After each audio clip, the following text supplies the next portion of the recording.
Hello friends, दोस्तों आज हम यहाँ पे बात करने वाले हु, हुम, हुज, व्हाट और विच की। दोस्तों अगर आपको इनसे संबंधित सवाल पूछने आ जाते हैं तो ये वीडियो आपके लिए बिल्कुल भी नहीं है। यहाँ वीडियो पे क्लिक करके इस वीडियो को देख करके अपना समय बिल्कुल भी वेस्ट ना करें, इसके बजाय कुछ और प्रोडक्टिव काम कर लें। हाँ, अगर आपको अच्छी तरह से नहीं आते हैं तो प्लीज इस वीडियो को अंत तक देखें। चलिए दोस्तों, हु को आप सेंटेंस में कैसे यूज करते हैं? तरीके दो हैं। एक तो सवाल पूछने के लिए, जिस पे हम आज बात करेंगे, दूसरा ये कहीं से बीच में इस्तेमाल करके। तो दोस्तों सबसे पहले बात करते हैं हु की। तो दोस्तों अगर हु से आपको सवाल पूछना हो तो आप कैसे पूछेंगे? जैसे आपको मुझसे पूछना हो आप कौन है, हम आपको नहीं जानते हैं, तो क्या बोलोगे? Who are you. बिल्कुल सही। वो जो लड़का मार्केट में रो रहा था वह कौन था? हु वॉज ही। क्या किया आपने? हु वॉज ही कहा। वो जो लड़का जो क्रिकेट खेलता है, बहुत ही वो शानदार खेलता है, आजकल फॉर्म में नहीं है, उसका नाम क्या है? वो विराट है। तो कौन पूछोगे? विराट कौन है? Who is Virat. आप क्या कर रहे हो? हु के बाद हेल्पिंग वर्ब का इस्तेमाल कर रहे हो, हेल्पिंग वर्ब्स का इस्तेमाल कर रहे हो। जैसे आपने पूछा who are you, who was he, who is Virat. बिल्कुल सही। तो आपने क्या किया? हु के बाद आपने हेल्पिंग वर्ब कही। ठीक इसी तरह से अगर हम बात whom की करें तो कैसे पूछते हैं? ओके, अगर आपको whom से पूछना हो तो कैसे पूछेंगे? whom का मतलब होता है किसे। आपने किसे गाली दी? whom did you abuse? आपने किसे गाली दी? whom did you abuse? Sorry, क्या कहा? whom did you abuse? आपने किसे पढ़ाया? whom did you teach? इस तरह से आप क्या कर रहे हैं? whom के बाद भी हेल्पिंग वर्ब भी कह रहे हैं। ठीक है, आप किससे बात कर रहे थे? अभी अभी मैंने सुना आप मेरे पीठ पीछे किसी और से बात करते हो, मुझे लगता है आप मेरे हो। आप किससे बात कर रहे थे? whom were you talking to? तो आपने क्या किया? आपने whom के बाद हेल्पिंग वर्ब्स कहे। ठीक है, whom के बाद हेल्पिंग वर्ब कहे, who के बाद हेल्पिंग वर्ब कहे। चलिए इसी तरह से whose की बात करते हैं। whose का मतलब होता है किसका। whose का मतलब क्या होता है? किसका। ये पेन किसका है? whose is this pen? आपने क्या किया? whose is this pen? आपको क्या करना है? who, whom, whose के बाद हेल्पिंग वर्ब लगाते चलना बस। ये कैमरा किसका है? whose is this camera? क्या कहा? whose is this camera? ठीक है। ये गाड़ी किसकी है? जो बहुत पुरानी सी एक खटारा सी गाड़ी, बहुत आवाज करती है। whose is this car? क्या कहा? whose is this car? ठीक है, अभी आवाज आ रही है बाहर, आप सुन पा रहे होंगे, शायद आप नहीं सुन पा रहे होंगे, आई डोंट नो। तो बाहर कोई बाइक चला रहा है। ये किसकी बाइक है? Whose is this bike? क्या कहा? Whose is this bike? ये चैनल किसका है? Whose is this channel? ये चैनल आपका है। तो आपने क्या किया? Who, whom और whose के बाद हेल्पिंग वर्ब्स कहें। इसी तरह से बात करते हैं what की। अच्छा, what के बाद भी क्या कहना है? Helping verb. जैसे आपका क्या नाम है? What is your name? आपका क्या काम है? What is your work? आप क्या बोलते हो? What do you speak? आप क्या सुनते हो? What do you listen? आप क्या करते हो? What do you do? है ना? आप क्या खाते हो? What do you eat? आपने क्या बोला? What did you say? आपने क्या बोला? वो नाराज हो गया। ठीक है, आपने क्या किया कि अपनी जिंदगी में कामयाब हो गए? What did you do? इस तरह से। तो आपने क्या किया? What के बाद हेल्पिंग वर्ब्स कहे। थोड़े और आगे बढ़ते हैं, बात करते हैं विच की। हम क्या कर रहे हैं दोस्तों? व्हाट यानी जो भी वर्ड्स हैं, क्वेश्चन पूछने वाले शब्द हैं, उनके बाद हम हेल्पिंग वर्ब कह रहे हैं, या फिर कुछ मेन वर्ब भी कह सकते हैं। जैसे आप अगर हु के साथ मेन वर्ब कहना चाहें, कौन गया? Who went? किसने बोला? Who said? इस तरह से, राइट। कौन चिल्लाया? Who cried? इस तरह से। किसने पढ़ाया आपको? Who taught you? क्या बोलोगे? Who taught you? इस तरह से। तो दोस्तों बात करते हैं विच की। विच के बाद आपको क्या कहना है? Helping verb. चलिए कहते हैं आपकी कार कौन सी है? Which is your car? Which का मतलब क्या होता है? कौन सा या कौन सी। तो क्या बोलोगे? विच इज योर कार? आपका घर कौन सा है? Which is your home? आपकी गाड़ी कौन सी है? Which is your car? आपकी स्कूटी कौन सी है? Which is your scooty? आपने क्या किया? विच के बाद हेल्पिंग वर्ब। अच्छा, आपका घर कौन सा था? वहां काफी सारे घर थे, तो आपका वाला कौन सा था? आपका वाला, तो आप विच वन कह सकते हैं, मैंने बताया होगा।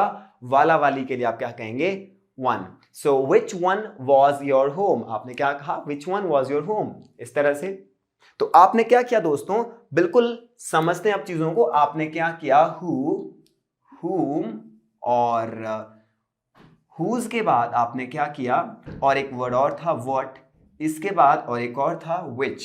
इसके बाद आपने क्या किया दोस्तों, इसके बाद आपने क्या कहा, सीधे ही हेल्पिंग वर्ब कही या फिर आपने क्या किया, मेन वर्ब इस्तेमाल की, है ना। हेल्पिंग वर्ब मतलब is am are was were, इस तरह की चीजें आपने इस्तेमाल की, इन चीजों को आपने इस्तेमाल किया, राइट।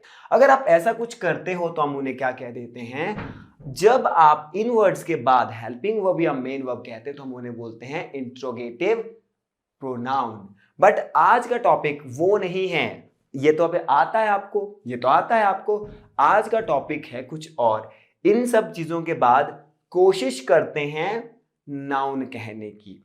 चलिए, जैसे क्या आप ये कह सकते हो, आपने कहा विच इज योर कार। अगर क्या हो कि मैं ये बोलूं आपकी कार कौन सी है, बट दूसरे तरीके से मैं विच के बाद कार ही कह दूं, विच कार इज योर्स।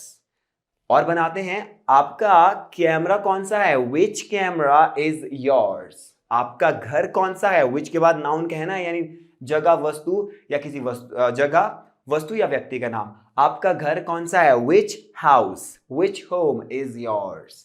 आपका लैपटॉप कौन सा है, विच लैपटॉप इज योर्स। आपका लैपटॉप कौन सा था, विच लैपटॉप वॉज योर्स। इस तरह से व्हाट की बात करते हैं, मैंने आपको कहा व्हाट इज योर नेम, आपने हेल्पिंग वर्ब कही।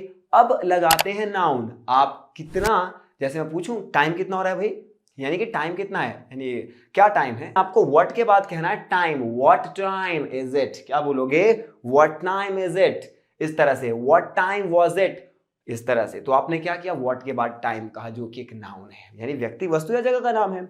इस तरीके से आप क्या काम करते हो, what work do you do, क्या बोलते हैं, what work do you do, इस तरह से, राइट। इस तरह से आपका, अगर मैं आपको पूछूं आप किस तरह की वीडियो पसंद करते हो, है ना, what kind of video do you like, so what kind of video do you like, इस तरह से आप किस तरह की वीडियो पसंद करते हो, what kind of person are you.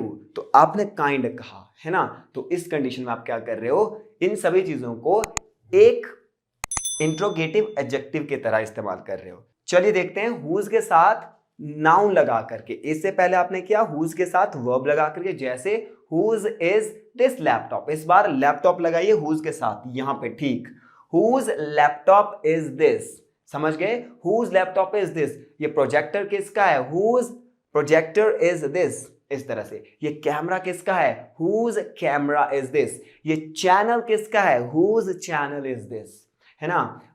इस तरह से ये गाड़ी किसकी है, हुज कार, हुज इज नहीं, हुज इज तो बनेगा इंट्रोगेटिव प्रोनाउन, लेकिन अब जोड़ोगे नाउन तो क्या बनेगा, इंटेरोगेटिव एडजेक्टिव, समझ गए। अब देखते हैं हु और हुम के साथ। हु के साथ आप वर्ब तो लगा सकते हो, who is, who was, who will be, इस तरह से, लेकिन आप इसके बाद नाउन नहीं लगा सकते हैं। सो यानी क्या मतलब हुआ कि हु को आप इंट्रोगेटिव एडजेक्टिव नहीं बना सकते हैं, इंट्रोगेटिव एडजेक्टिव की तरह इसकी फंक्शनैलिटी नहीं है। इसके बाद आप नाउन नहीं कह सकते हैं, जैसे हु राम, ऐसा कुछ नहीं बन सकता। क्या बनेगा, हु इज राम। तो उस कंडीशन में क्या हो रहा है, हु के बाद आपको वर्ब कहनी पड़ रही है, तो इससे आप एक इंट्रोगेटिव प्रोनाउन की भांति काम ले सकते हैं, लेकिन इंट्रोगेटिव एडजेक्टिव की भांति काम नहीं ले सकते हैं, क्योंकि इसके बाद डायरेक्टली आप नाउन जोड़ ही नहीं सकते हैं। यकीन नहीं आता तो जो करके देख लीजिए, ठीक है। जैसे मैंने कहा, आप ऐसे नहीं बोल सकते हु राहुल, हु के बाद आपने कहा राहुल, नाउन जोड़ा, नाम जोड़ा, लेकिन सेंटेंस तो गलत हुआ। तो क्या कहना पड़ेगा, हु इज राम। अगर आपने इज कह दिया तो प्रोनाउन हुआ, बिल्कुल सही, आप समझ चुके हैं। ठीक इसी तरह से हुम को चेक करते हैं, है ना। अगर मैं बोलूं आप किसे पसंद करते हो, हुम डू यू लाइक, तो हुम के बाद तो वर्ब आई। क्या ऐसा हो सकता है कि आप हुम के बाद नाउन कह लो, ऐसा भी पॉसिबल नहीं है। तो क्या समझ में आता है कि अगर आपको इंट्रोगेटिव प्रोनाउन इस्तेमाल करने तो आपके पास 5 अवेलेबल रहेंगे, हु, हुम, हुज, व्हाट, व्हिच।